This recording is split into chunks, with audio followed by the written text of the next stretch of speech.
چرا امروز تلاوت نکردم؟ چرا امروز من عمرم اینقدر بی برکت شد از صبح تا الان یه درود نخوندم؟ چرا من یه ربنا نگفتم؟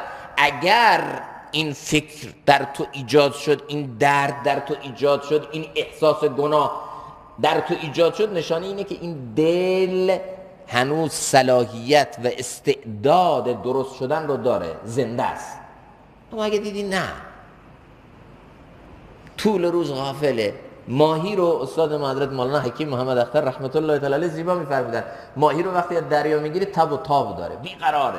اگر ماهی رو از دریا گرفتی دیدی تب و تاب نداره، بیقرار نیست، یعنی دریا و بیرون دریا برش یکیه. بیرون هم آمد تب و نشان اینه که این ماهی طافی است، این ماهی خود مرده است، این ماهی دیگه استعداد زندگی و حیات هم نداره، ولی اینکه به دریا برگرده. اگر یه فردی ذکرش ترک میشه، دعاش ترک میشه، تلاوتش ترک میشه، دعاش ترک میشه، خدمت دینش ترک میشه، اما هیچ احساس بدی بهش دست نمیده، احساس ملامت و گناه نمیکنه، این نشانه اینه که این دل مرده است. الله حفاظت میکنه. لذا اگر میبینی یه وقتا یه چیزایی از تو ترک شد، فوراً رو به الله بیار، اشک بگیر، آه بگیر.